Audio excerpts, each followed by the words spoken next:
Hello, ladies and gentlemen, and welcome to our studios here in Austin, Texas, as we begin our coverage of day 6 of Bidenwatch.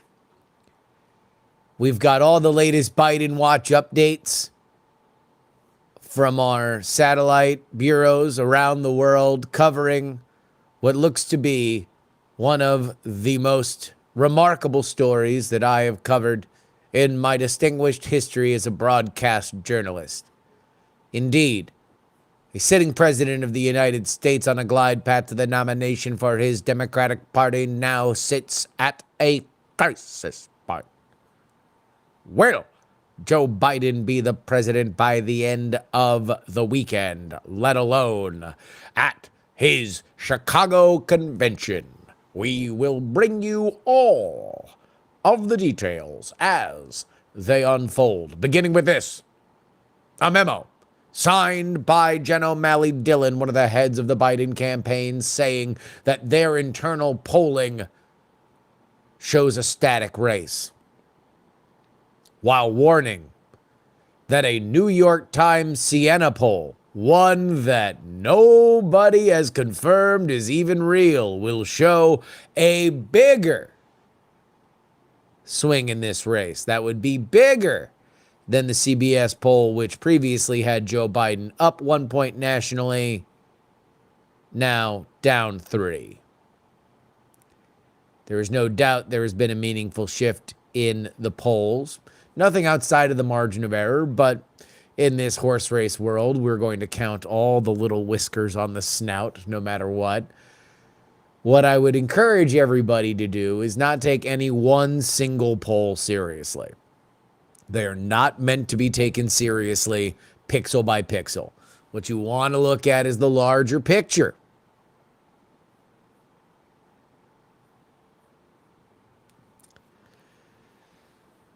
Before we go any further down that lane, I want to make a commentary because there is a larger question that is kind of a sideshow to the big thing now, the big story now, about journalism. And whenever we can make journalism the number one topic, we're going to make journalism the number one topic. Did they know?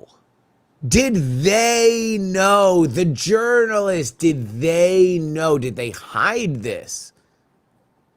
Is this FDR? Did a bunch of willing scribes stand around an infirmed president and hide it because they believed on some misguided level that either it was too important for the American people to know how sickly Joe Biden was, or that they are just naked partisans that are essentially little phalanges of the larger Democratic Party? The answer to this, from this journalist, is complicated. Our friend Tom LoBianco, who was on the show yesterday, our Bidenwatch Day 5 coverage, he made the argument that part of the reason why people didn't write more about Joe Biden is that nobody clicked on Joe Biden stories. And you could make an argument for that. The Washington Post was a profitable enterprise under Donald Trump. When Joe Biden showed up, maybe people just got less interested.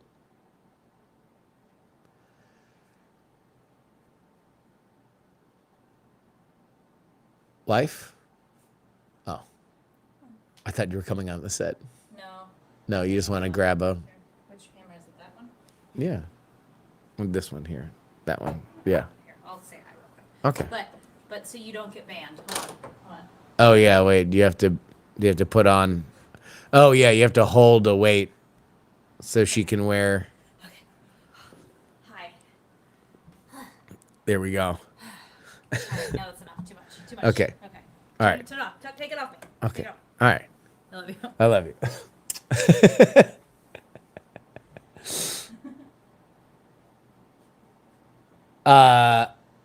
All right. So that's one argument, and I'm sympathetic to it. But let's really get to the heart of what people are complaining about. And by people, I'm going to say the ascendant, ebullient right.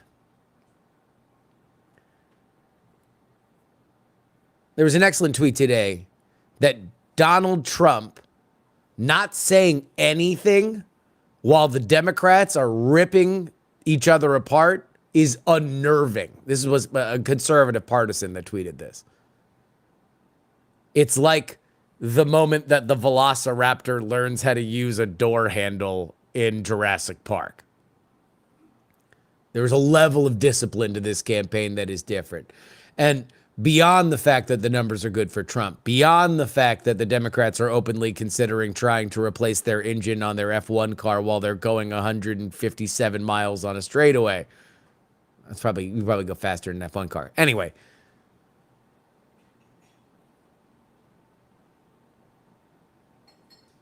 there is a baseline frustration for conservatives, and especially in right-wing media, that mainstream journalism is tilted against you. If you think this is new, you have not paid attention. All right? This has been a consistent thing forever. Now, some outlets might be thinking that it's gotten worse or it's gotten better, but in general, that has been a baseline assumption. And so we come to this. It is not that Joe Biden is never reported on. It is not that Alex Thompson of Axios didn't report that Joe Biden operates on 10 to 4 hours. He reported that a year ago. It is not that nobody has written about Joe Biden being old and infirmed. It is that, in the minds of those that are criticizing the loudest, he was not covered like a Republican version of that would be. And it is there that I do believe we have a legitimate gripe. There is no doubt that if it were Donald Trump's prodigy that left a laptop at a Mac repair shop with the kinds of videos and emails that were on it, that it would not be censored, that it would probably be covered gleefully. If there were ample pictures of Donald Trump Jr.'s dong, smoking crack, and talking about the influence peddling that are in those emails, it would be banner to banner headlines. It would be chyrons with fonts that are obscene.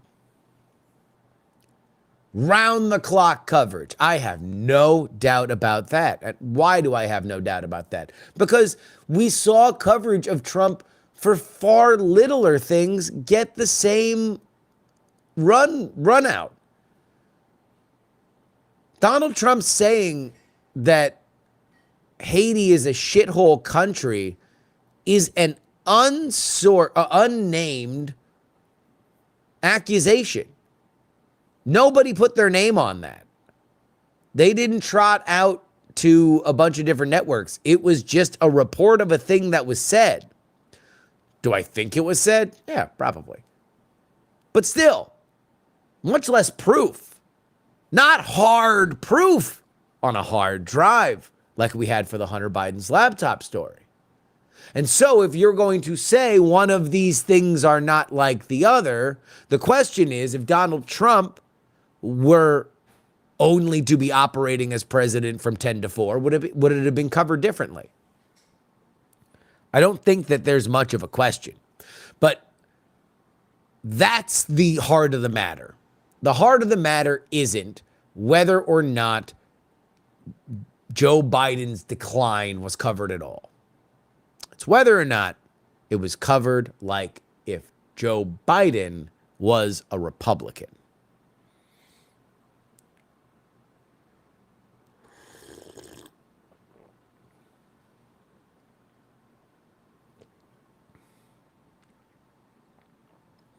Now you might say, hey, there was a lot of coverage of the Hunter Biden laptop. And yeah, look, you want to know what? There were 51 intelligence experts, and they certainly wrote a letter, and they all signed their name to it. So we had to cover that as well. And it was in the middle of a presidential election. Okay.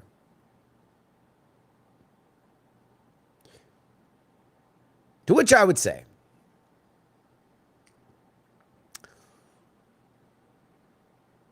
if the FBI confirmed that Ivanka Trump had a diary that said that her father showered with her to an uncomfortable age and she still wonders to this day whether or not she was molested, do you think that'd be covered? At what level on a spice scale from 1 to 10 do you think that the coverage would be? If Ivanka Trump had a diary that was confirmed by the FBI as legitimate, whether or not that would be covered on a scale from 1 to 10.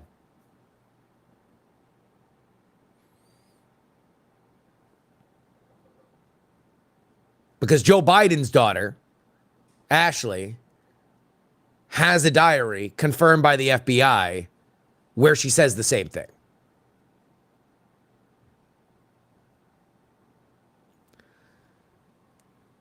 And I would categorize the mainstream media coverage of that at somewhere between a 1 and a 0.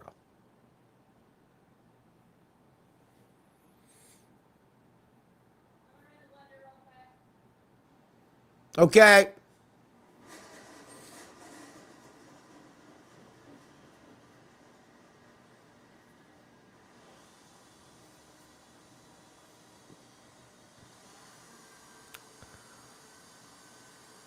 So, there we go. That is where we are right now. Let's go ahead and take a look at some polls.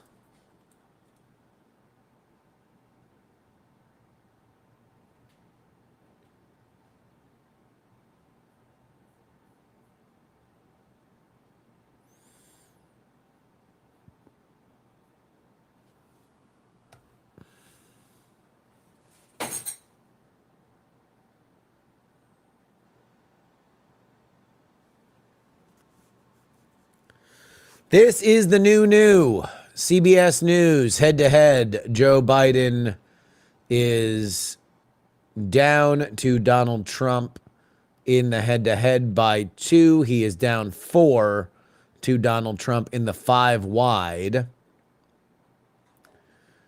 But let's go ahead and take a look. These are the polls that have come out since the debate, right? Debate's the 27th. So we begin with the Harvard-Harris, Trump +8, USA Today, Trump +3, CNN, Trump +6, CBS News, Trump +4. We have seen Donald Trump's lead expand. Let's see, 27. It was at 2.6 before. It is at 3.2 now. So not a full point, but meaningful growth. Look at that. Bobby Kennedy. The day of the debate, he was at 7.2%.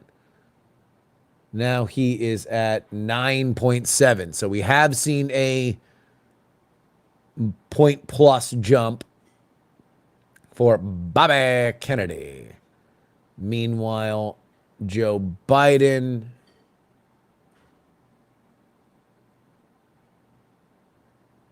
$39.7 on aggregate.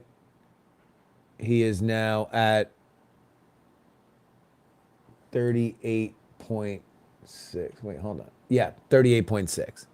So he has lost a full point. Joe Biden has lost a full point. Kennedy has gained a point. You can make an argument that is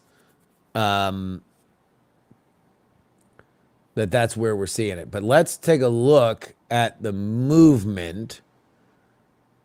So CBS News and CNN specifically, those are the ones that have come out over the last 48 hours. CNN's +6, I believe, did not move at all from their last. Oh, wait, hold on. Well, let's take a look. Okay,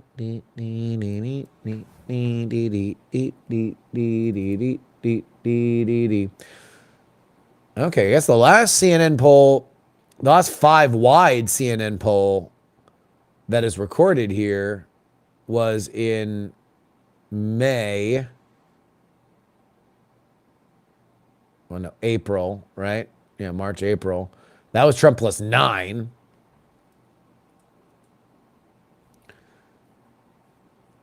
So that would show a tighter race at Trump +6.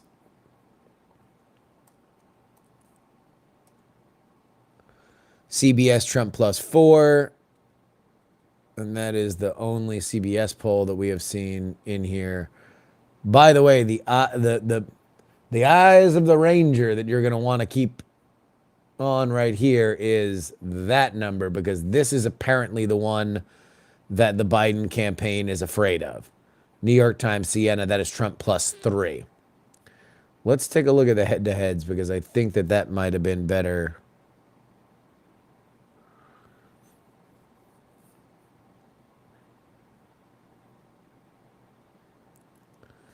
Funny how after he's taken a bump, JFK has stories about him eating dogs and being accused of sexual assault. I mean, look, of all the times for your oppo to drop, you don't want it to drop while there's a much bigger story. And right now, Bidenwatch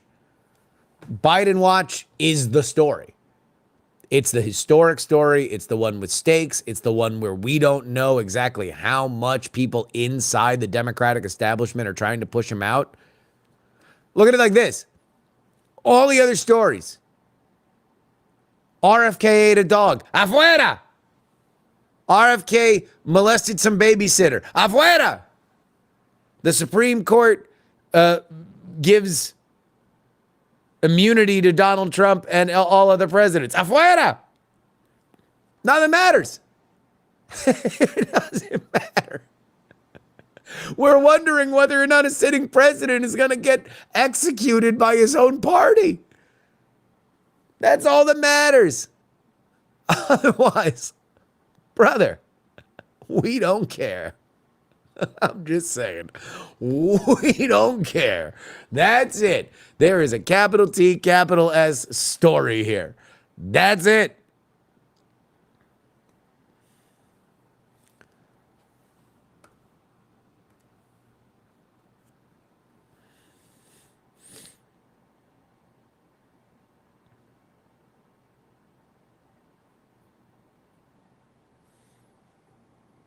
All right, so here we go. This is CBS News, Trump +2 in the head-to-head. By the way, if we are looking at the Real Clear Politics average, on the 27th, Donald Trump had a 1.5 lead. He now has a 2.4 lead, so a nearly 1 point jump so far on aggregate. Joe Biden had 45.1. He is now at 44.1, so a point drop. We have seen an aggregate movement there. Let's take a look at CBS News. The last time that they polled pre-debate, that was Donald Trump +1. So Donald Trump moves 1. Let's take a look at that CNN. That was a Trump +6. The last CNN poll, I believe, was also Trump +6. Yeah. The CNN poll has been very bearish on Biden in general.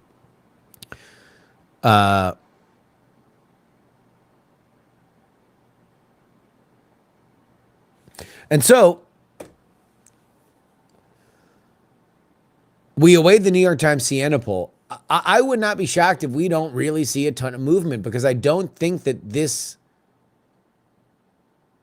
the larger problem for Biden is Kennedy. Because there's a lot of people, like even in this chat, They're like, I'll still vote for a corpse. I'll vote for a corpse over Trump. I'll vote for a corpse over Trump. To which Kennedy's standing there saying, what about a dude with brainworms? What about a dude with brainworms? I'm just saying. Maybe a dude with it's a Kennedy. Wouldn't it feel nice to vote for a Kennedy again? You know, that nice Justin Robert Young's been making all these podcasts saying that we're living back in the 60s again. Wouldn't it be just so nice to vote for a Kennedy again?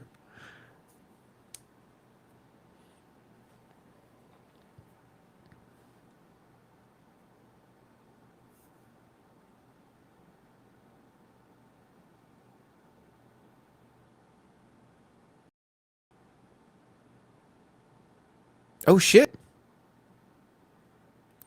We passed the meridian line. RFK Jr., RFK Sr. was assassinated in Los Angeles on June 6th. We are past that. I was gonna memorialize it on the show. I am very happy. We have done better than 1968 in the year of our Lord 2024 by not killing Bobby Kennedy. Thumbs up, 2024. Whatever people are like, oh, this is the worst. We kept our Bobby Kennedy alive.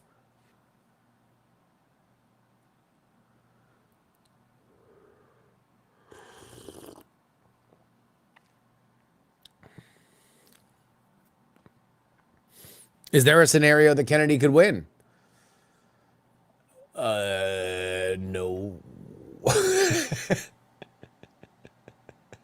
No. No. But you might just be disgusted with the Democratic Party. Look,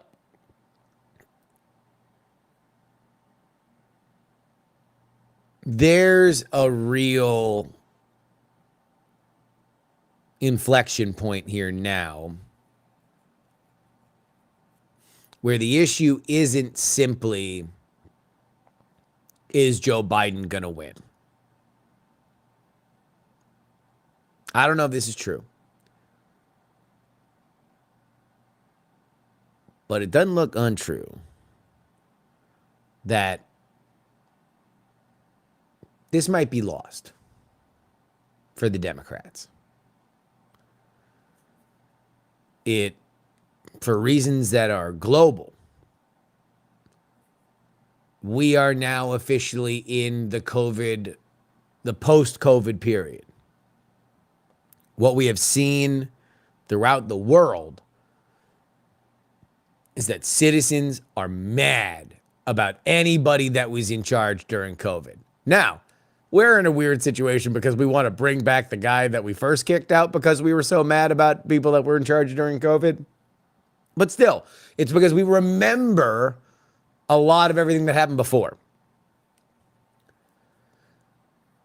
So let's just say if this was clicking, it'd be a steep climb. The question then becomes, all right, chalk it up to a loss. You've already had two sitting Democratic representatives. I think it's two. Say Donald Trump's going to win. That's the new way to distance yourself with Biden without pinning yourself to the idea that he needs to be removed, is you just say Donald Trump's going to win. So then the question becomes, what is the Democratic Party after this? And do you want to really leg it out to first, even though you know you're going to get thrown out?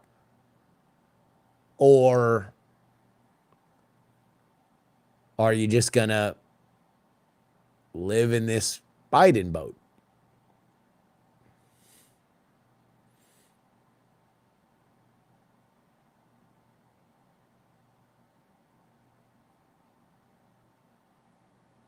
All right, somebody said, like, oh, is Michelle Obama going to go down as the most selfish person ever? Because she would, there was a poll that came out that had her, like, whipping Trump.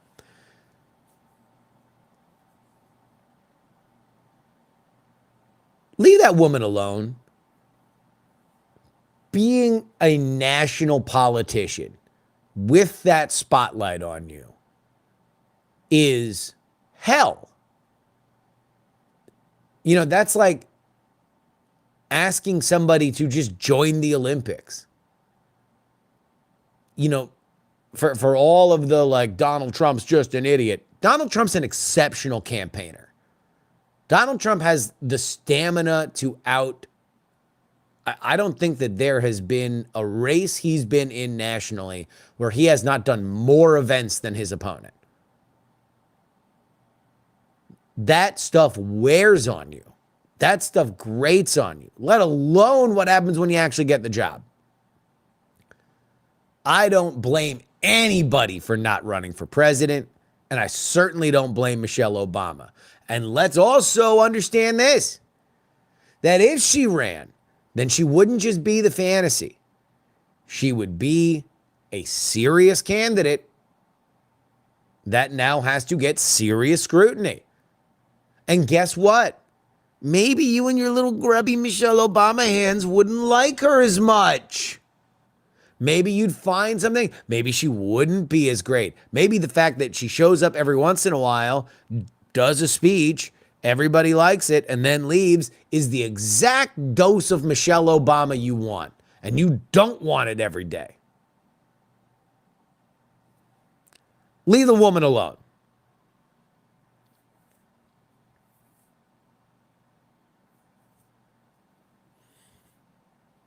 I'm running for the House in my district. It's the first time, and I'm pretty grueling, even though it's at a low level. Yeah, dude, it's a job. It's a for real job. You know, that is one thing when I'm out. I'm an ensconced little dilettante, baby. I'm a rich kid playing with golden toys when it comes to the work schedule of being able to be a part of the political ecosystem. I don't blame any politician. If they listen to the things that I say, this bloviating that comes falling out of my mouth and say, you don't know shit, dude. You ain't never been in the trenches. You ain't never been out there. You ain't never tried to actually run a campaign. That's true. That's absolutely true. I am what I am, and that's all that I am, and that's a barking dog on the internet. But when I've been out on the road, when I've covered these candidates, and when you go in an ego-soaked field to an IHOP in the middle of a snowstorm in Ankeny, Iowa, and you see 4 people there for Rick Santorum, and he still has to give the speech, that's a rough gig, dude. That's a rough gig. That is a rough gig.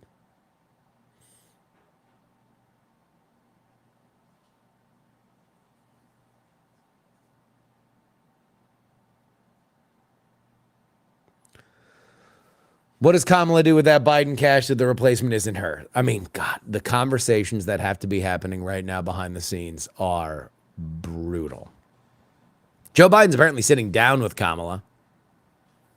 I don't know if you guys paid attention to it. In fact, you want to know what? Let's play it right now. Joe Biden speaking yesterday. They've run him out twice now to give all on prompter speeches.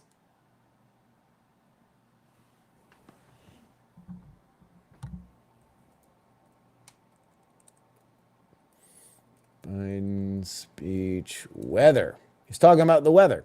Wither the weather with our weatherman.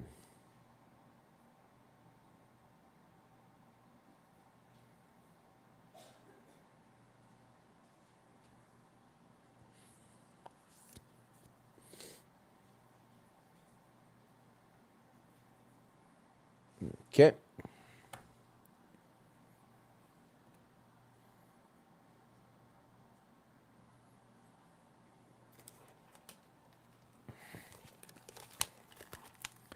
I just want to point a few things out to you guys with this.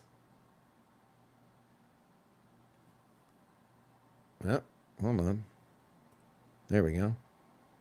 Nope. Okay, there we go.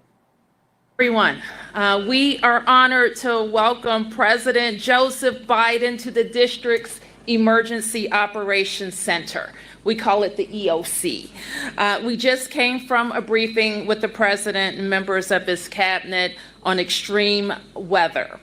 And I want to Okay, the first thing that I want you guys to notice, every move that Joe Biden makes, this is game 7, right?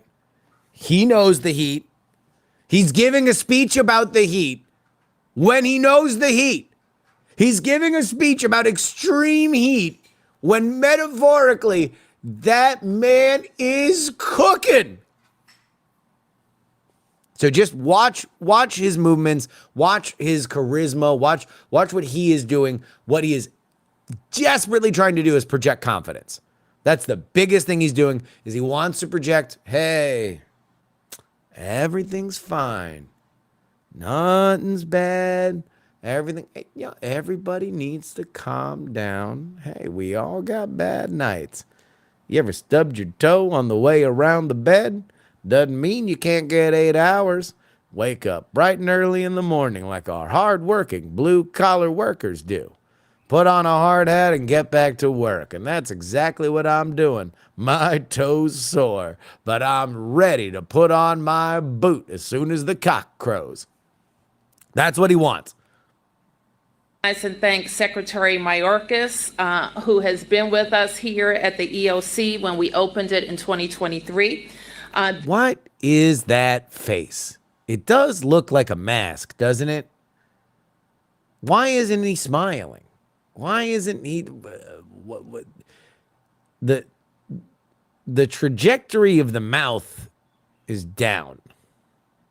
State-of-the-art facility was built with the president's help with a $7.5 million grant from DHS. I want to thank all of the members of the EOC. By the way, this is British conservative media that we are playing the clip from. Team that you see behind us, Mr. President. They work daily with partners across. Ooh, you're right. It is probably the facelifts because they keep pulling his skin down. So I'll bet you it does kind of affect the mouth. District to keep us safe. We have activated this EOC more than 24 times since opening last year. Yes. I've had to declare 34 heat emergencies. That's right. Ladies and gentlemen, our President, Joe Biden.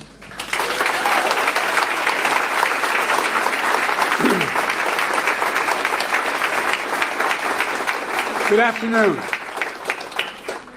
Now, if my father were here, he's looking down, he'd have to turn and say, I apologize for my back. Very impolite to talk to my back. Thank you very much. You're doing a hell of a job, all of you. Look, Mayor, thanks for that introduction and joining me today at the DC Emergency Operations Center. I also want to thank the first responders who risk their lives every. Keep an eye on the sway. So, in general, what you want with a teleprompter speech is to get to a point where you feel good off the prompter, unless you're trying to fit it into a very specific window. You just want to like say a thing, go a little off the cuff, or you read the first half off the prompter and then turn, and repeat the rest of it. So you're not just eyeball, right? They have the two prompter glasses right up there. And if all you're doing is, they have two so you can move your head. So it doesn't look like you're just going, right? You're going back and forth. But just keep an eye. He is like Tarzan on a vine, swinging from one to the other, Day, running into danger to save others while everyone's running away from danger. I'm here to talk about how we're preparing and responding to the dangerous impacts of extreme weather and the climate crisis that's affecting people all around America, all around the country. Matter of fact, beyond around America. Summer has just started. Already, tens of millions of Americans are under heat warnings from record-shattering temperatures. Last month here in D.C., temperature at 100 degrees.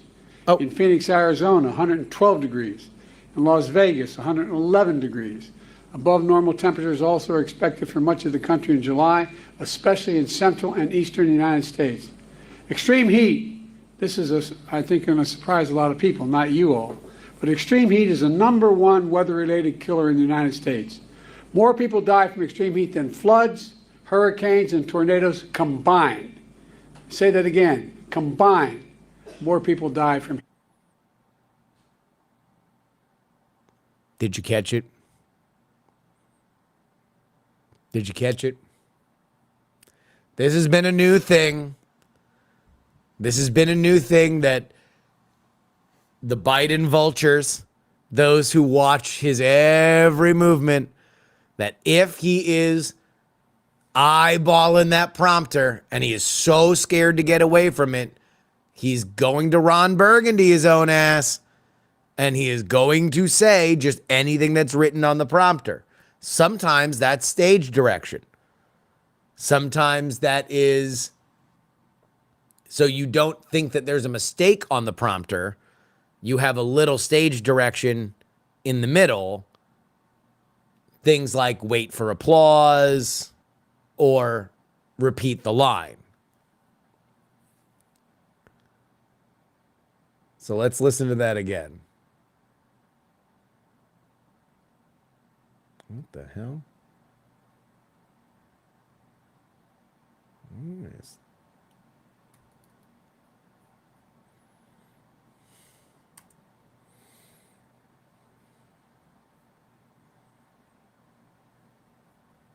Than floods, hurricanes, and tornadoes combined. Say that again, combined. There we go. So say that again is what he says, but probably because they changed repeat the line to say that again. So if he accidentally says it, it doesn't sound terrible. But it's not, I will say that again. It's just say that again. So that was looked at as him just Ron Burgundy. And those 3 other major issues. And look, right now we're also tracking Hurricane Beryl, which is passing through the Caribbean. It's the earliest time ever a dangerous Category 5 hurricane has been recorded in American history. People impacted islands and communities are in our prayers, and we stand by to provide assistance to them. Look, extreme weather events drive home a point that I've been saying for so long. I'll just say also, this is me being Florida man. There's a lot of things that go into hurricanes. Ocean water temperature is one of them. It is not the only thing. There's a lot of stuff that goes into it. There's a lot of reason to say that climate change is real. I have always been bothered by hurricanes being lumped into it because it is narratively in our head a thing that it's like, oh, it's the closest thing we get to literal wrath of God. But hurricanes are on a more cyclical, a cyclical pattern, and that has been consistent. Now, this hurricane that's there, it's gnarly. That thing is wild. I hope it breaks up over Mexico and then comes and drops a little rain here in old Austin, Texas. But water temperature is not the end-all be-all of hurricanes. Anyway, Florida man, PSA, done. Climate change is deadly and dangerous and irresponsible. These climate-fueled extreme weather events don't just affect people's lives. They also cost money, they hurt the economy, and they have... See, look at that. It's one to the other, one to the other, one to the other. There's no dead on. There's no space in between the vines. Significant negative psychological effect on people. Last year, the largest weather-related disasters cost over, get this, $90 billion in damages in America. $90 billion in damages. That's the cost so far, last year. They drove nearly 2.5 million people out of their homes, from Hawaii to Vermont. These events also pose serious threats to our nation's transportation system. to our power grid, farms, fisheries, and forests. In each case, costing lives and costing money. And the impacts we're seeing are only going to get worse, get more frequent, more ferocious, hitting our most vulnerable people in the most hardest hit communities in the world. Look, we can change all that. It's within our power. That's why today I'm announcing 5 new actions my administration is taking to address extreme weather. By the way, I like this. Whenever Joe Biden is out, he should be talking about a thing he's doing. That's been a large problem with the narrative of Joe Biden's presidency in general, in my opinion. And that is that, what has he done? Like, what has affected people? What has actually changed your life? I guess if you're one of the people whose student loans were forgiven, boom, Joe Biden has done something for you. If you got money in the stock market, the economy has been good for you. Good. I got friends of mine that are like, hey, economy's great for me. I love the economy. They have a hard time reconciling that the economy isn't great. That being said, Joe Biden needs to be cementing his relationship with the people that are persuadable to vote for him. So I like the idea that he came out. I'm praising Joe Biden here. I like the idea that he comes out and he says, here's what we're doing. Heat and other hazards. The first, the Department of Labor is proposing a new rule that, when finalized, will establish the nation's first ever federal safety standard for excessive heat in the workplace. This includes things like developing response plans to heat illness, training employees and supervisors. I mean, this is the kind of stuff that it's like, Scranton Joe, there's a reason why they led with this. He's blue collar, he's Scranton Joe. Bosses shouldn't be making you go out there when it's so damn hot, right? That's what they want out of him. But when he's reading these things so robotically, it just drains the opportunity for charisma, in my opinion. You need to fill that space with the humanity of somebody that is Scranton Joe. My father worked construction 90 hours a day, right? That kind of stuff. Rest breaks, access to shade and water. You'd think we'd have to tell people access to shade and water. But gradually easing new employees into heat environments. So there we go. That was his ad lib. His ad lib was, I can't believe we got to tell these guys. Across the country, workers suffer heat stroke or even die just doing their jobs. This new rule will substantially reduce heat injuries, illnesses, and deaths for over 36 million workers to whom it will apply. From farm workers to construction workers, postal workers, manufacturing workers, and so much more. I want to thank Vice President Harris for the work she has done since she was in the United States Senate that led to this rule. Second, in the coming days, my federal emergency... Did you catch that one? Just a little drive-by praise. No reason why there's any drive-by praise here. Oh, man. Oh, wait a minute. Hold on. Let's just go. Just so... Why is this thing being stupid? There we go. Illnesses and deaths for over 36 million workers to whom it will apply. From farm workers to construction workers, postal workers, manufacturing workers, and so much more. I want to thank Vice President Harris for the work she has done since she was in the United States Senate that led to this rule. So they led their list of what they're doing with a thing that Kamala Harris did in the Senate. Just a little bit for no reason at all. Just a little bit of an atta-girl for the vice president. No reason. Please don't be working behind the scenes to kill me. I would prefer we can rule the galaxy side by side as father and daughter. Please don't plunge your knife into me. A2 Kamala. You do not want that. So how about we talk about all the good things you've done? Wow, what an amazing vice president. In the coming days, my federal emergency management will also finalize a rule. Actually, hold on. I got to use the bathroom. I'll be right back. Maybe he's hyping her up for a step down. Hell no. I'll get to that in a second.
All right.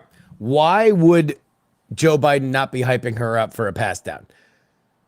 Joe Biden wants to be president. He is the president. He wants to be president for 4 more years. His family wants him to be president. He wants to be president. His closest allies want him to be president. Why? Because if he's not the president, then you're not special.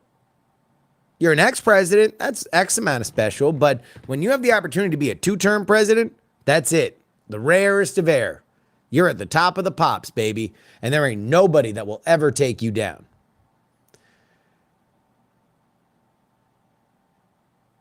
Joe Biden is staving off a lot of wolves.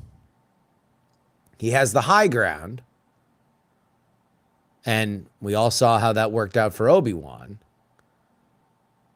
That somebody's going to have to lunge and he's going to have the ability to defend it. Joe Biden would have to drop out. So what he is doing here with the kind of unsolicited praise for Kamala Harris is, look, this is how it's going to be. Me and you, we're a team. He's having lunch with her right now, apparently. And I'm sure the pitch is going to be this. Look, I know it's bad, and we probably haven't had the best relationship. My wife hates you because you called me a racist on television. But let's reshape this campaign so it's really Biden-Harris.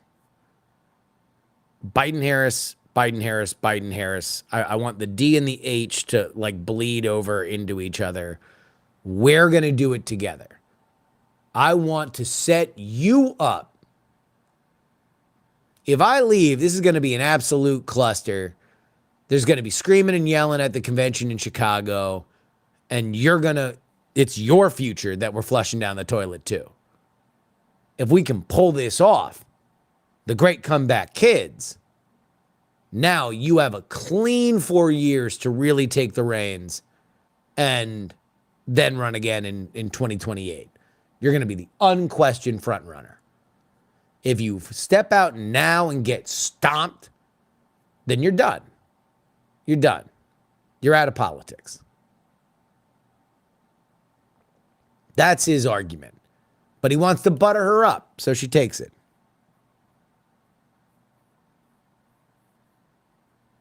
Improve our nation's resilience against flooding. Resilience.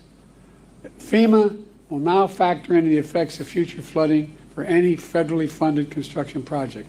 That is, you're going to look at what caused damage, what broke down, and what the best way to repair it is. Not just bring it back to what it was, but prioritize making it better. Prioritize nature-based solutions to reduce risk of floods. Look, third, FEMA. That's the other thing is with his speeches, he loves numbers.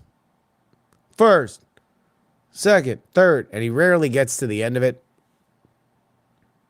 Announcing, nearly $1 billion in grants for over 650 projects across the country that help communities protect against natural disasters, including extreme heat, storms, and flooding. These grants will also help advance my Justice 40 initiative to deliver at least 40% of overall benefits of clean transit, clean energy, and climate investment to devastated communities, to the poor communities always left behind. Fourth, the Environmental Protection Agency is releasing a new report showing the continued impacts of climate change and the health of the American people and on our environment.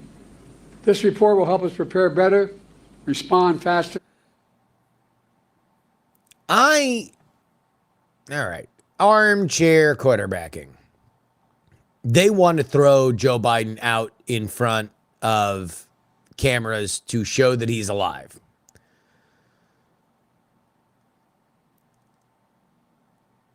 While I'm assuming that anything that they get out of him on any day is the best they could get out of him. I don't think that there is a direction that they could tell him to run that he won't run. The only problem is that when he tries to run in that direction, it's embarrassing, so they don't want him to do that. They want to frame him in the best light possible. In a perfect world, I would have loved for this to be a little bit more, hey, y'all, it's summer. Let's be smart out there. We just want to let you know, reminder, all the things that the government provides for you, all the people back here that are spending real important hours, making sure that you know when to be smart about the heat. It's going to be a hot summer. We've already seen a couple scorchers out there, so make sure you drink water, make sure you put on sunscreen, make sure that anybody that you know that's in an unair conditioned place, you bring them in. Let's be kind to each other. Here are your resources, blah, blah, blah. Get out there and have a great summer. Like, that would have been,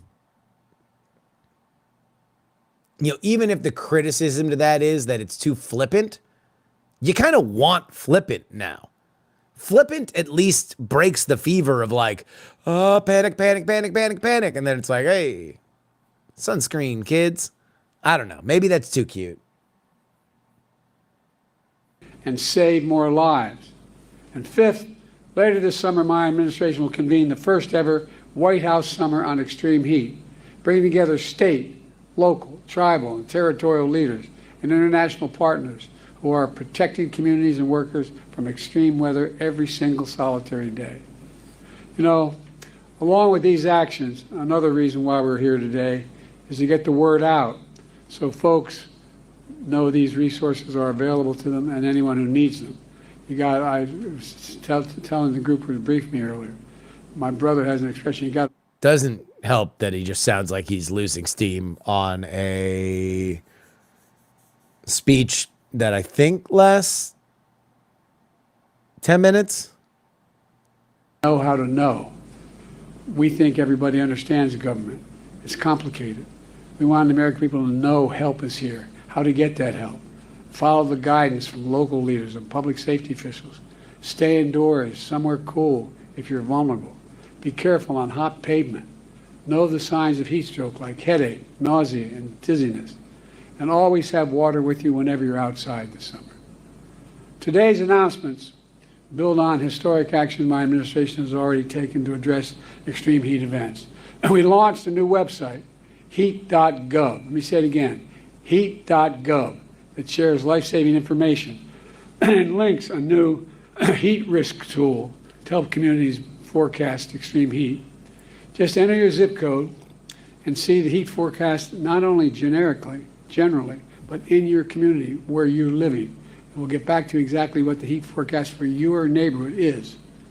My Department of Labor also created the first ever national program to protect workers from heat stress. We've invested billions to enhance our power grid, expand energy shortages so that lights, air conditioning, refrigeration, internet stay on during heat waves, storms, and other climate changes. It's building back a different way. All told, we've invested a record more than $50 billion for climate resilience, including against extreme heat and wildfires. But that's not all. I'd like to get the heat back to 2012. Braun, D-Wade, Bosch. Can we get some help for Jimmy and Bam? Can we get some help, Pat? You know, we were one injury away from the whole season going down. That's what I need federal intervention on. I need the Heat back to where they were in 2012. The rescue plan is helping states and cities promote energy efficiency, reduce the impacts from flooding, and open cooling centers. People have to know where to go, where they can go in their neighborhood. It's just not automatic. Through the bipartisan infrastructure law, we're delivering over $20 billion to lower your energy costs, upgrading the electric grid to withstand stronger heat waves and storms. And my Inflation Reduction Act, the most significant climate investment ever in the history of the world, anywhere in the world, has already created 300,000 new jobs, building clean energy we need to cover. By the way, that's the first time that I've heard him say the two things together, Inflation Reduction Act and the biggest climate change bill.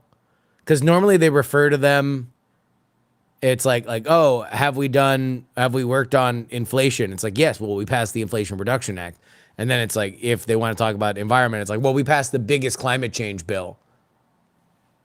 But very rarely do they say the same thing together.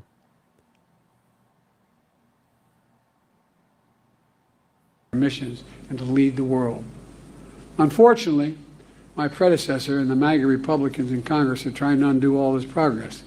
They still deny climate change even exists. They deny climate change even exists. They must be living in a hole somewhere at the expense of health and safety of their own constituents. They deny it exists. Every single congressional Republican voted against the investments which created these jobs and combat climate change. Many of them are trying to repeal those climate provisions and kill those jobs. I quite frankly think it's not only outrageous, it's really stupid. Everyone who willfully denies the impacts of climate change is condemning the American people to a dangerous future, and either is really, really dumb or has some other motive of that. How can you deny there's climate change, for God's sake? Let me close with this. So they wrote that very folksy because they think that that's Joe's power punch on progressive issues, is to be very folksy. Like, you know, fair share. You go, how can you agree? Climate change. There's no way that there's no climate change. But I don't know if he has that punch anymore. I just don't know if he has it in his toolbox. Disaster strikes, there are no red states or blue states. I've demonstrated that. I said no matter whether you vote for him or not, everyone's going to get treated fairly. They're just communities, not red communities, blue communities. They're just communities. Families looking for help. And my administration is going to be there for you every step of the way. We just have to remember who we are, for God's sake. We're the United States of America. The United States of America, there's nothing beyond our capacity if we work together. So God bless you all. We're just getting started here, man. I'm confident we're going to get this done. Now I want to turn it over. It's the trailing off. I mean, that's a big line for him. He has done that his entire career. This is the United States of America. There's nothing that we can't do if we stick together, I believe it is. But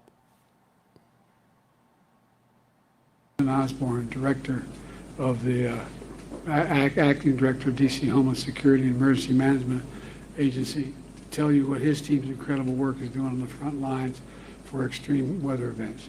Where are you, pal? Right behind you. There we go. That was what the White House believed we needed to see. Keep the wolves at bay.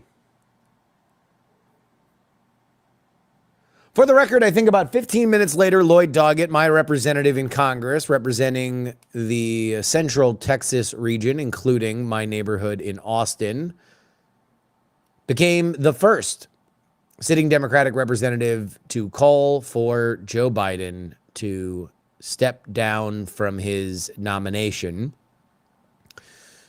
He cited LBJ, Lyndon Baines Johnson, who, of course, did not seek a second term after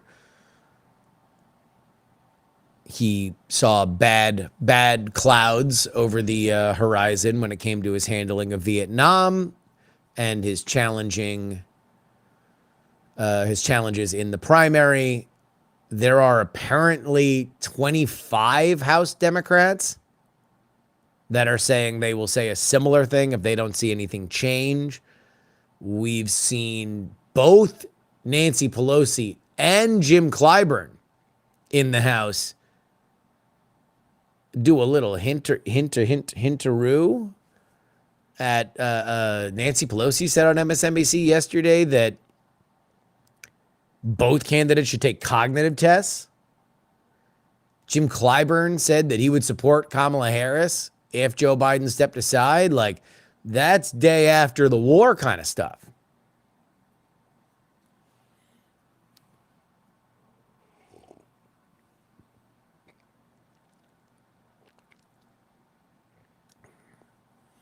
Is it normal for presidents to not take questions? Did Trump not take them after his speeches? Well, Donald Trump would talk to the press probably way more than his team wanted him to talk to the press, considering the kind of news that it often made. But he would do gaggles at random times. He would do gaggles when you're covering the president. Like, you can cover the president getting off of Air Force One. I covered Trump coming off the plane in Tulsa when he did the rally that killed Herman Cain. Sometimes he comes over and you can ask him questions. You can shout questions at him. Joe Biden has done not a lot of that, but also has not done sit-down interviews for magazines at the same rate. He has not done newspaper interviews. He has not done television interviews at the same rate of any president. And part of the reason is that he can't. He said that he's going to do a press conference during the NATO summit in Washington next week. God knows where this story is going to be by next week. He's going to sit down with George Stephanopoulos on Friday, which, dude, the balls, they don't get much softer than George Stephanopoulos for a Democratic president. He will do his level best to make Joe Biden, to not embarrass Joe Biden. I think that George Stephanopoulos, if I'm going to read theory of mind into George Stephanopoulos, does believe that no president should be embarrassed, and he's not going to go out of his way to embarrass him. You can fill in yourself whether or not he actually means Democratic president or Republican president, but still, I think that's going to be his mindset going into this particular interview. And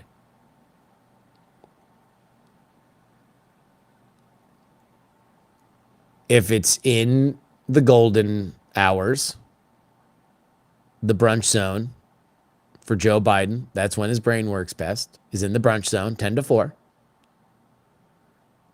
Bottomless mimosas. I think he could come off fine. Now, even that, it's going to be first put out on the Friday of a 5-day weekend. Number two, it's going to air in full on the Sunday shows. By the way, TakePoliticsSeriously.com, $3 level gets you the Sunday show, where we will break down that entire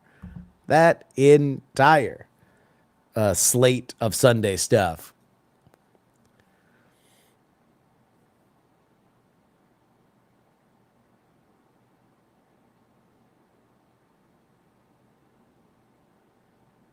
What if 10 to 4 is spin?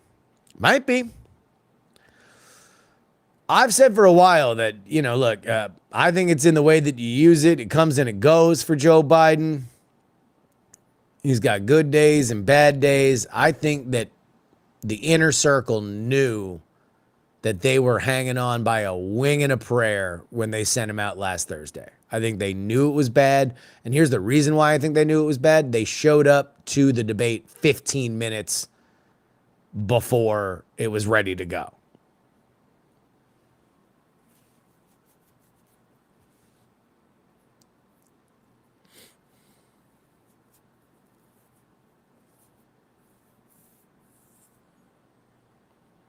Oh, yeah, no. He didn't have a cold anymore, by the way. Didn't have a cold.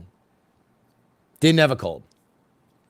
He ignored his staff telling him to not go to all these events around the world, and he was tired. But my question to that is, number one, obviously, look, he then spent a week at Camp David to kind of get himself up to snuff. But which of the events would he have skipped? The G7 or D-Day?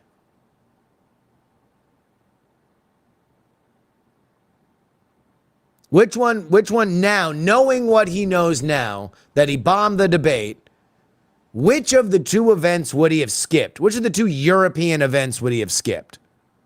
D-Day or the G7? The American president, sorry, we can't go to the G7 3 weeks before a debate, or we can't go to the anniversary of D-Day a month before the debate.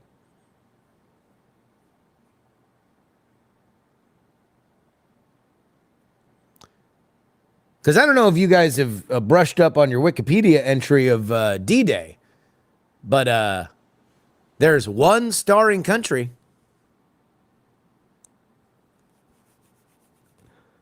Good old US of A. That's who gets the credit for D-Day.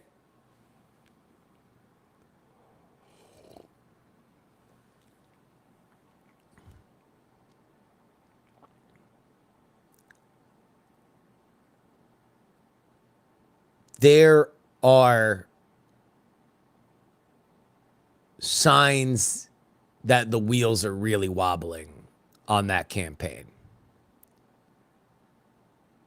I don't think that they're listening to smart people. I think that they have a lot of panicked people that are in there, and they are coming up with random shit because everything that they throw out gets destroyed.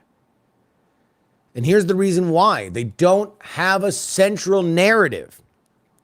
This is the same thing with Hillary Clinton and her emails. At a certain point, you got to look at tough problems head on and have a good answer for them that resonates with the American people. You know, you listen to Mike Murphy on Hacks on Tap, and his point of view is surround him with his cabinet. Surround him with the Democratic bench. Make him Professor X surrounded by the X-Men. That is an answer visually to the question, why is this old man still going to be president? And it's because he is overseeing an 8-year transformation of the Democratic Party, and things are going well. But he hasn't sold that things are going well to America. And his central problem that even his own base and independents have with him is the dude's old and falling apart. And then he went on camera in a debate that he asked for on the network, that he wanted, with the moderators, that he requested, with the technical specifications that he demanded, and absolutely humiliated himself. And now there's reports that Hunter Biden is showing up to Oval Office meetings. Hunter Biden, who was on crack.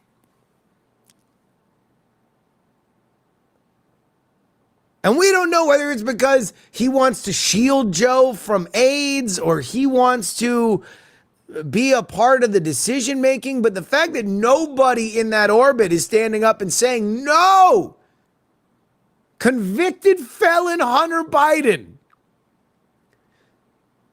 Pictures of his underwear are on the internet, and those are the good ones, Hunter Biden. In the VIP with 2 strippers playing Fleet Foxes off his iPhone, smoking rocks, Hunter Biden. should not be in the middle of the brain trust when the presidency is teetering.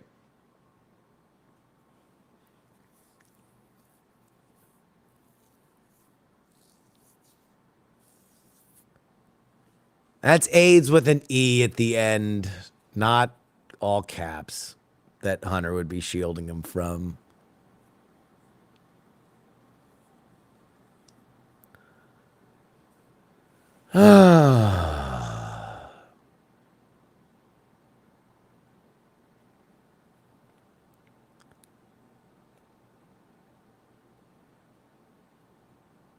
I'm a fundamentals guy. It has taken me a lot to believe that an incumbent president could lose. I didn't think Trump was going to lose until the last dying days. Obviously, COVID threw a gigantic uncertainty wrench into what otherwise I think would be a glide path re-election for him. Joe Biden has always been my favorite in this race. Favorite is in the person I think is going to win because of the fundamentals. But good God, I still think that we're picking apart what a disaster, a flaming train wreck disaster that debate was.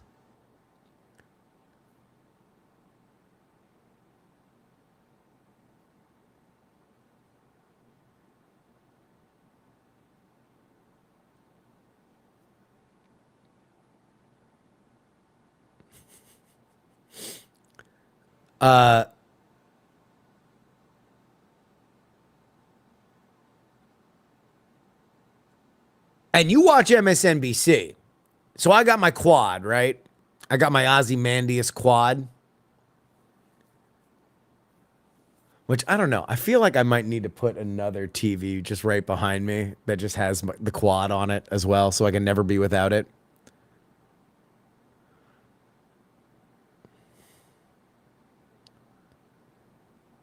But it's like state TV during a revolution, where you don't know whether or not the current regime or the rebels have control of it, and sometimes the state television doesn't know who they're supposed to be reading the official copy from.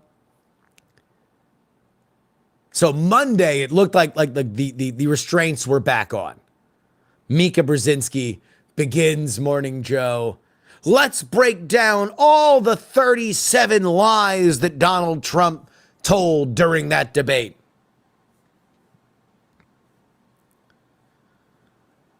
And then yesterday, the rebels were back in control. And we're talking about cognitive tests, and we're talking about everything else. I mean, that's the crazy thing about this story is that you only have control of it if you are in control.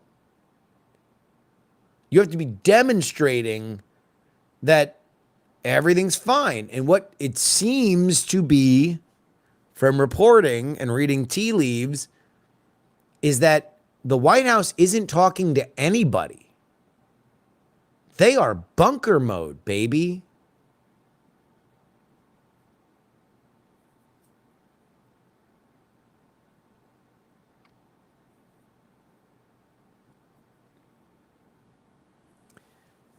And so if they're not talking, I mean, the other big story yesterday was that the Democratic governors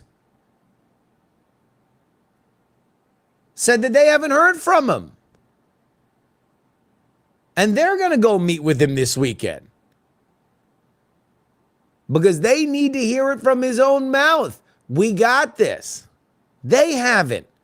Andy Beshear, the Democratic governor of Kentucky, was on television yesterday on CNN. By the way, Jake Tapper broke that story. Take a wild guess on who was leaking to Jake Tapper. On television yesterday, saying that they just got on a call and they had no idea. They have none of them have heard from him. They need to talk to him.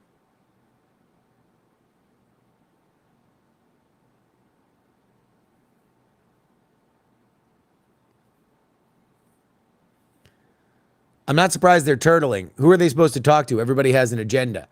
This is not the time for that. You've got a team that's afraid. So let's say they all leak. Know what you're going to say is going to leak. You don't think that Jen O'Malley Dillon's memo that immediately got published, that she didn't know that was going to leak? Project confidence. Now, the problem is that I don't think the Bidens believe that they can put Joe out there all that much, which only reinforces the issue. This is the Anakin and Padme meme.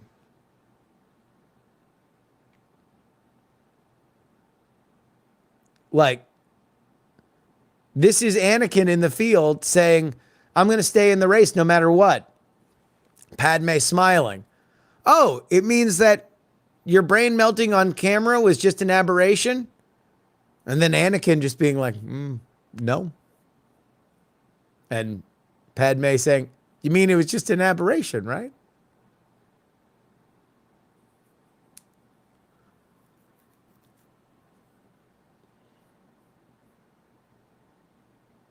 How bad will the Biden interview go with George Stephanopoulos? Let me put it this way. If Joe Biden can't put some contact on the softball that George Stephanopoulos will throw at him, he needs to resign the presidency that evening. If he can't look passable in a taped interview with George Stephanopoulos, resign immediately. When you make the decision to go with that level of softball, that's treading water. I think it's going to buy you about as much as that press conference that we just saw, or that media event that we just saw. It shows that he's alive, but it doesn't show the biggest problem, which is off the cuff, unscripted, live, will your brain not melt?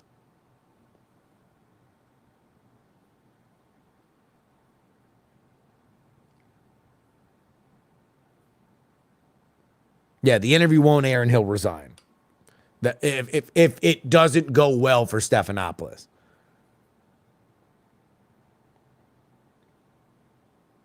By the way, that is unless Bill orders.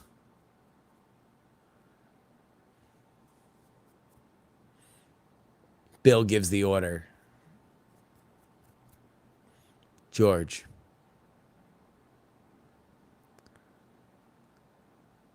a friend needs to have some help.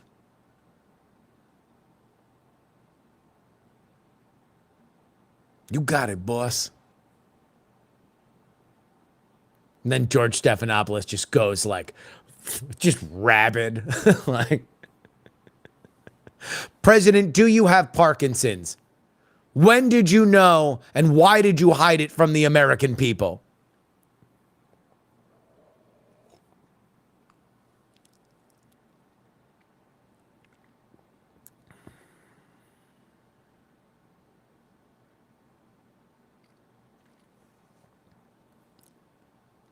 I think George Stephanopoulos is a Bill guy, not a Hillary guy.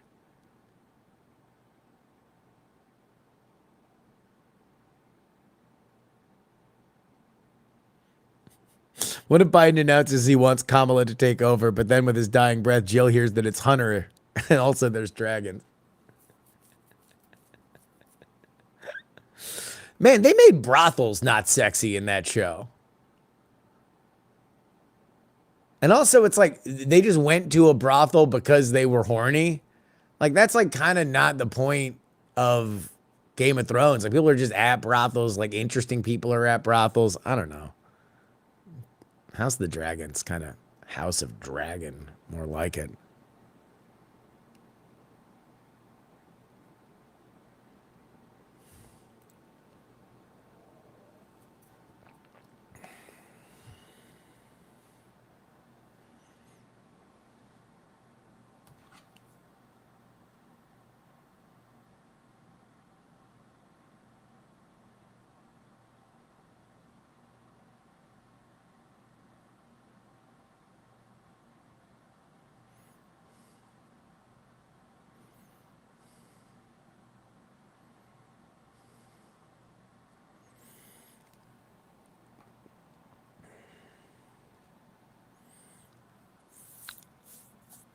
Was Biden dropping out on my New Year's prediction list? Nope.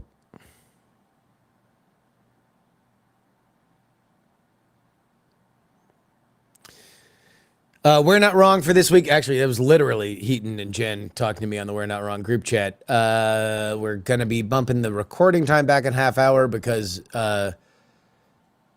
old Andy Heats is doing Judge Week this week, and so he is getting a episode about presidential immunity out the door.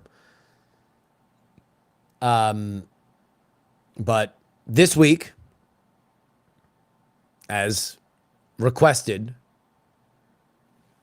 it will be Biden, the totality of the Biden, Supreme Court, primarily Chevron and presidential immunity, and then as a palate cleanser in the Patreon, Hawk Tuah girl.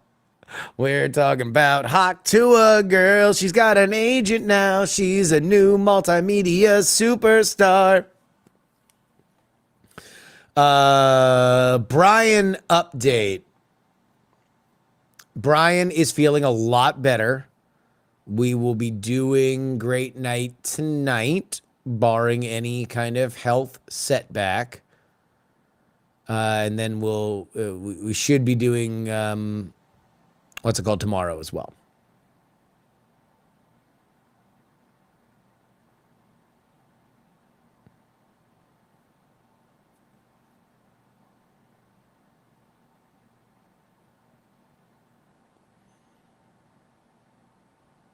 Brian got COVID.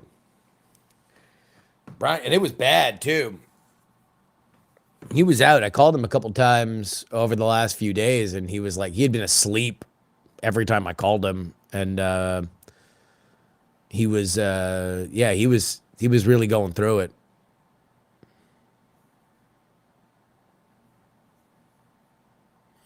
Y'all know there's thousands of videos on the internet of girls spitting on penises. Just watch one of those. Yeah, but it's not as fun. Hawk Tuah girl. Why is Hawk Tuah girl special? I love it when people get jealous about overnight celebrities. Like, people get mad about it. Like, nah, you don't deserve it. That's just jealousy. She said a funny thing that went viral. People really liked it. She's cute. She made a libertine sexual comment in a southern drawl that captivated the internet.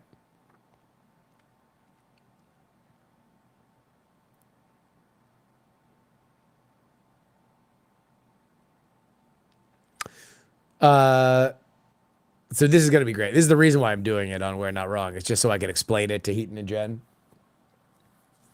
But yeah, Hawk Tuah girl is, so there's a class of YouTube and TikTok content that are random dudes on the street, usually in Nashville or Austin, on Broadway or 6th Street, that are asking oftentimes cute girls who are all dolled up, ready to go out for a night on the town, relationship or sexual questions. And so the questions that were being asked in this particular clip were like, record a message to your last body, so the last person that they had sex with. And then, what's the one thing that makes a man go wild in bed that you do? And so, the girl in question is asked, what's the one thing? And she goes, oh, you got a Hawk Tuah spit on that thing. You hear me? And laughs infectiously. And so that became the meme. That little thing. That little bit. That you clip just that one little slice of internet magic goes all over the world. Hawk Tuah girl.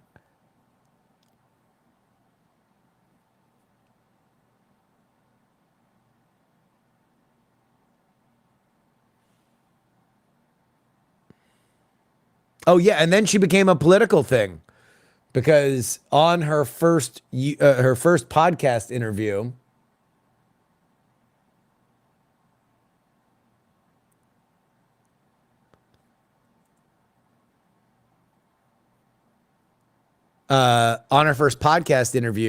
she was shown a bunch of guys to see whether Hawk Tuah or nah.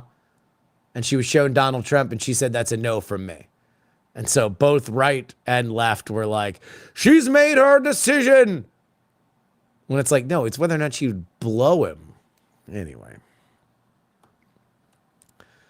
The New York Times, Biden told ally that he is weighing whether to continue in the race. The president's conversation is the first indication that he seriously considered whether he can recover. This by Katie Rogers of the White House. The White House Beat, rather. President Biden has told a key ally that he knows he may not be able to salvage his candidacy if he cannot convince the public in the coming days that he is up for the job after a disastrous debate performance. The president, who the ally emphasizes is still deeply in the fight for re-election, understands that his next few appearances heading into the holiday weekend, including an interview scheduled for Friday with George Stephanopoulos and campaign stops in Pennsylvania and Wisconsin, must go well. He knows that if he had two more events like that, we're in a different place. Andrew Bates, the White House spokesman, said the claim was absolutely false and that the White House had not been given enough time to respond. The conversation is the first indication to become public that the president is seriously considering whether he can recover from a devastating performance in Atlanta. A top advisor to Mr. Biden, who also spoke on the condition of anonymity, said the president was well aware of the political challenges.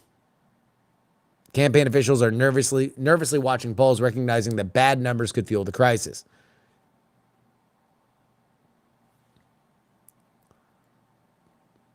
Biden is slowly reaching out to Democratic elected officials and had a meeting with Democratic governors at the White House scheduled for Wednesday evening. He's also continuing to reach out to people he has long trusted and has told at least one person that he is open to the possibility that his plans to move on from his debate performance and flip the focus back to Mr. Trump will not work. Several allies of Mr. Biden, who has huddled with the family and advisors since the debate on Thursday, have underscored that the president is still in the fight of his political life and largely sees the moment as a chance to come back from being counted out. All right, so single source, unnamed, but, you know, when we're dealing with news like this, I've got more leeway for it. The White House says it's absolutely false, which is interesting, because this is the kind of stuff that you'd want to leak, which is that Biden is in the fight of his life. Back against the wall, and it's old Scranton Joe doing what he's done all the time. And that's fight back. Yeah. When he ran for president the first time, he humiliated himself. And what did he do? Just continued being a senator. And then the second time he ran for president, he humiliated himself. And what did he do? Well, he got named vice president. So he fought his way back. He fought his way from calling Obama clean and nice and articulate to being the vice president. Hooray for Joe. And then when he ran for president a third time, well, he humiliated himself in Iowa. He humiliated himself in New Hampshire. He humiliated himself and lost by 14 in Nevada, but he spun it as a win because Pete Buttigieg did worse. And then did well in South Carolina, and everybody else dropped out because they were terrified Bernie was going to be the nominee. Fought his way back.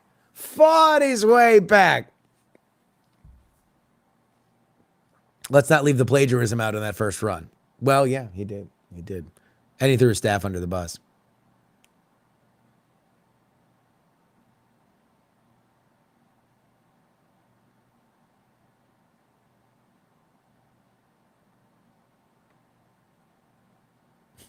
Subway's dropped Dr. Disrespect as a spokesman. You want to know what? Maybe no more spokesman. Maybe no more spokesman for Subway. You know what? Let's just a cartoon. How about a cartoon? The Subway sub. And he just jumps around. Oh, sorry, guys. We're hearing now that the Subway sub has been caught sexting minors. So we are now retiring the Subway sub.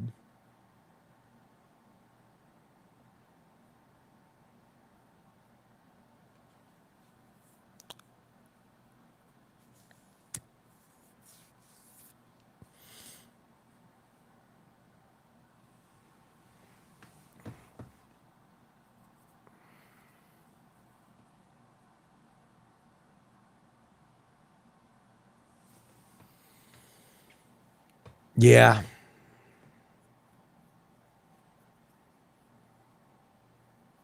The doc?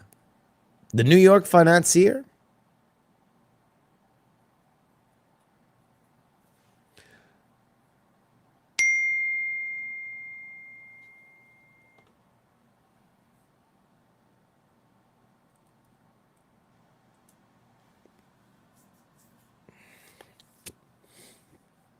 Odds on Biden leaving. Oh, actually, let's take a look at predicted.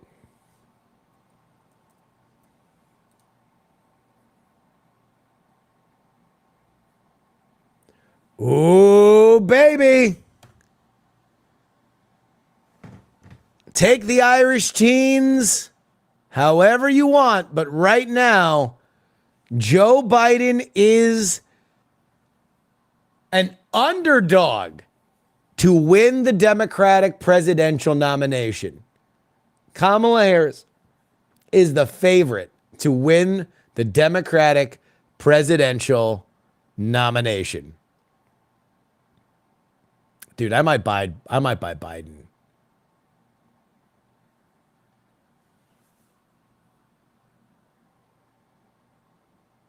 I might buy Biden right now. I still think he's the most likely.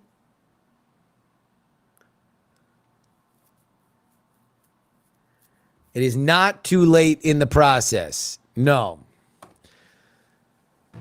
The convention hasn't happened. It will be a fight. It will be a fight. And it's going to be very specific if Joe Biden does this, and everyone's going to be rusty. The only people alive that have seen the last contested convention are older than Joe Biden. And anybody who's good at it's probably dead. But Joe would have to, if he does step down, he would have to make a decision on whether or not he would be encouraging and how forceful he would be encouraging people to vote for Kamala Harris. Even then, I don't know if that would stop some folks from popping out of the woodwork and saying, no, Kamala is not the number one.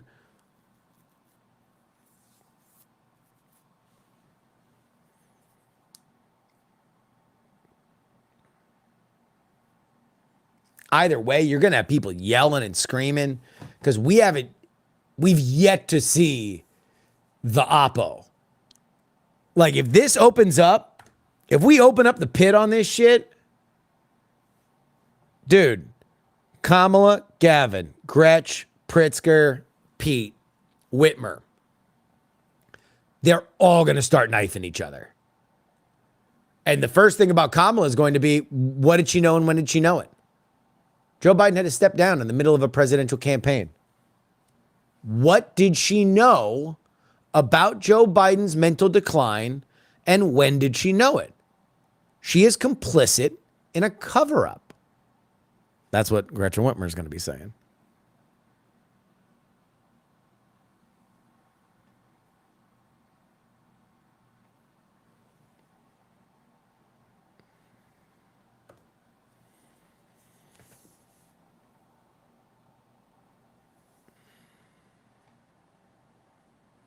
I mean, that's going to be we haven't seen the MAGA response to this. The only thing that has come out of the Trump campaign is they're preceding the waters they put out a thing yesterday of every elected Democratic official talking about how sharp Joe Biden is. So you know what their line of attack is when the machine turns back on. And that's going to be, we've just witnessed the biggest cover-up in modern political history.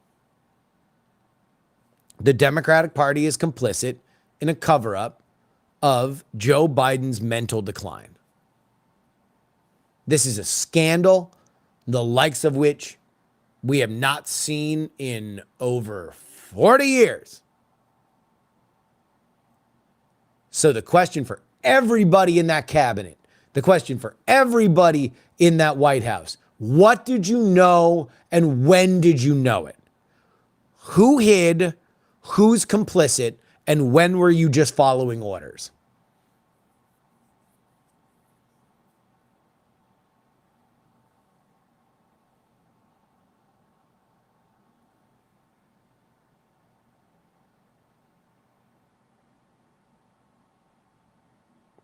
Stoic Squirrel, I don't think that'll be a big story. It's a big story now, dude.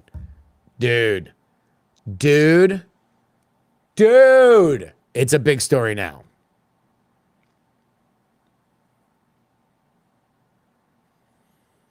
And by the way, that's all before Kamala Harris, if she is the nominee, now she's got to run 120 miles an hour in the middle of a marathon. And by the way, the last time that she had a lot of money and a lot of momentum to run for something that had itty bitty stakes comparatively, she couldn't even make it to Iowa. The more people saw of Kamala, the less they liked her.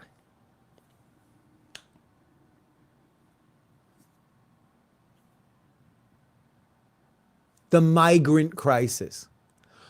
What do we talk about when we say migrant crisis? Migrant, okay? To migrate. To go on a migration, okay? A crisis. To be in crisis. To be amidst crisis, a migration from one point, okay, from one point to another. We need to be here. Because if we're not here, then where is here? Okay?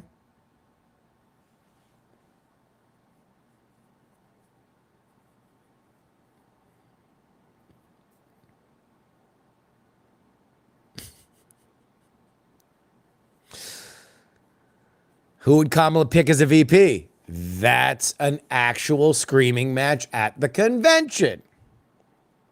That's an actual screaming match at the convention.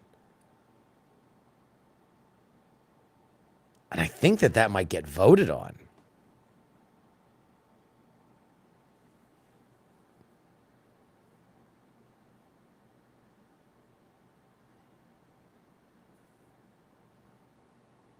Biden is coming to Madison on Friday. My commute will blow. That crowd might be half MAGA, dude. It might be half MAGA and the other half Gaza protesters.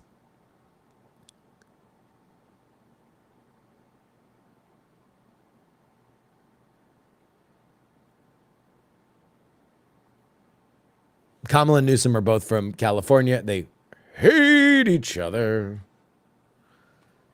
Hate.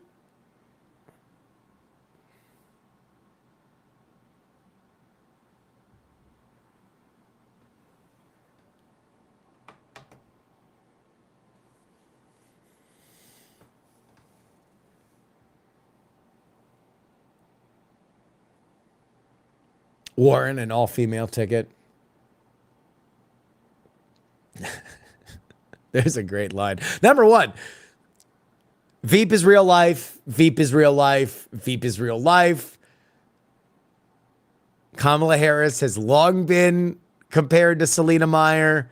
The Ruthless podcast used to play a game, Veep or Veep, where they would read quotes from either Selena Meyer on the show or Kamala Harris in real life. They said they had to stop the game, not because it wasn't popular, not because it wasn't funny. It was both, but because they ran out of quotes from Veep.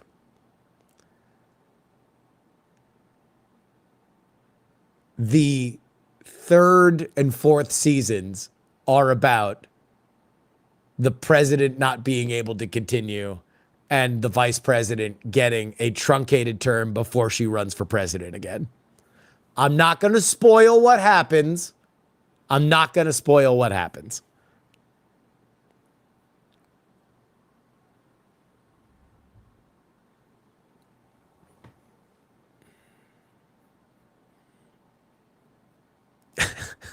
Red caps and keffiyehs. Red caps and keffiyehs next to each other, heckling Joe Biden in Madison, Wisconsin.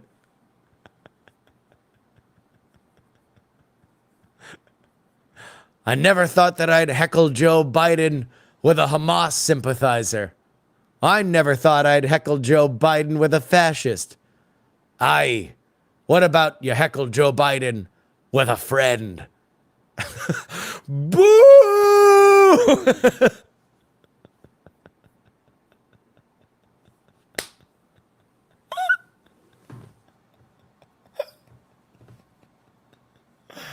Oh my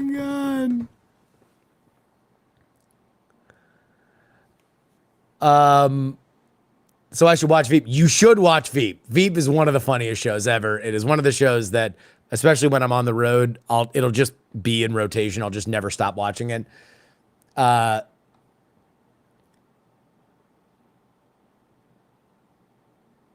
will take a quote from a friend of mine who's in British politics. The precursor to Veep was a British show called The Thick of It. And when I made a joke about during the prime minister crisis a couple years ago, I was like, oh, I've been watching The Thick of It. This is so similar to this one episode. And the guy's like, oh my God. The only difference between real British politics and The Thick of It is that in real British politics, on The Thick of It, they're not constantly saying, oh my God, this is just like The Thick of It. So that's what I like. It's the same thing with Veep, right? The only difference between real politics in America and Veep is that in Veep, they're not constantly yelling, oh my God, this is just like Veep.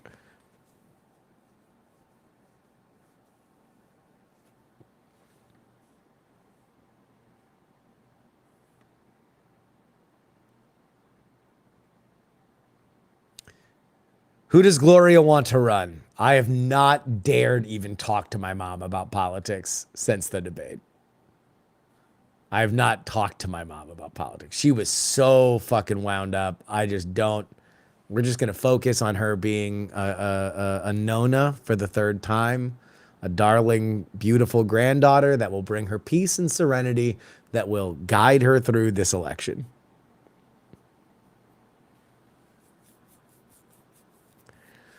State with the Democrat governor who's a boring white guy that Democrats need to pick up as the VP. Yeah, that'd be Andy Beshear. Also, who wants this shit job? Does Kamala want this shit job? Like, you're going to run into a focused Trump campaign that's already leading and is going to punish you for being an accessory to Watergate.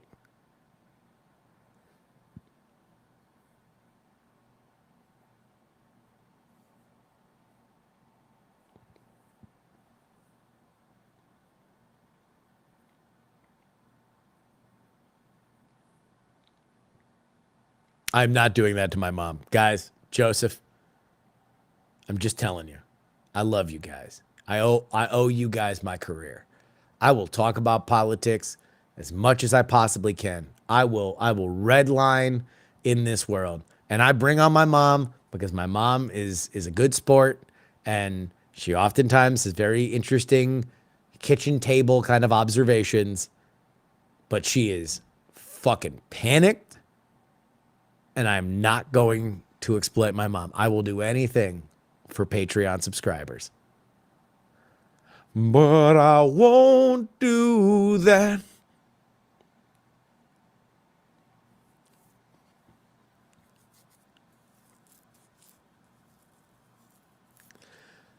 Yeah, the Trump campaign is staying quiet.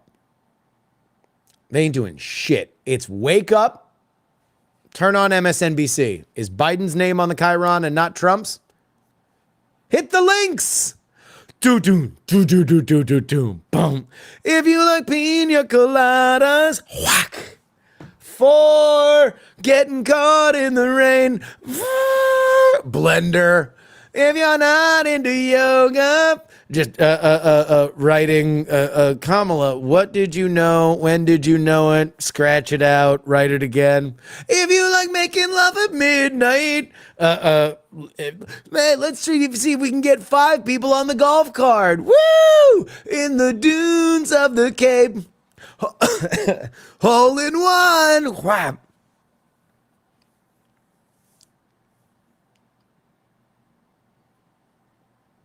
You know, it's bad when there are fresh Trump Epstein ties and nobody's talking about it.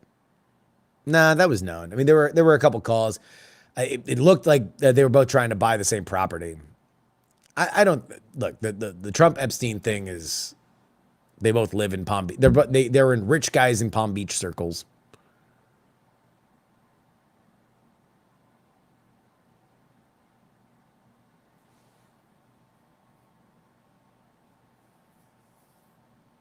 But still, Merrill's right that wouldn't stop that from being a political story in an election year. I mean, the Biden stuff blew the Supreme Court off the front page. Afuera.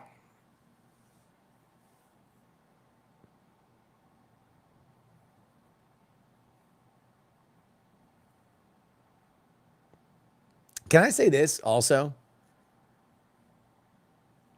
I didn't mind the golf talk.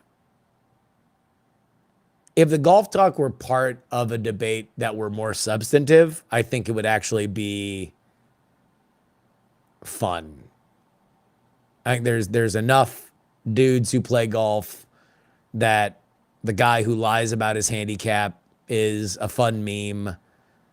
I think it was the more relatable element of that debate than just both candidates living in their own parallel realities where Trump's like, you're the worst. Everybody's being murdered because of you. Are you complicit? I don't know.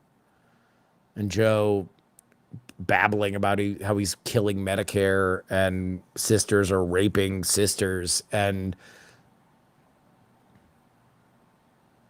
which Lena Dunham is a surrogate. Deep cut.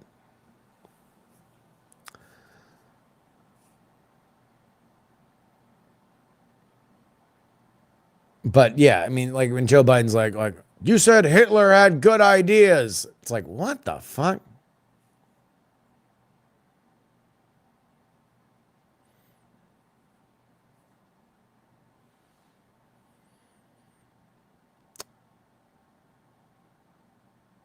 Next debate held at Topgolf. I hope so. Run in by George W. Bush. Now watch this drive.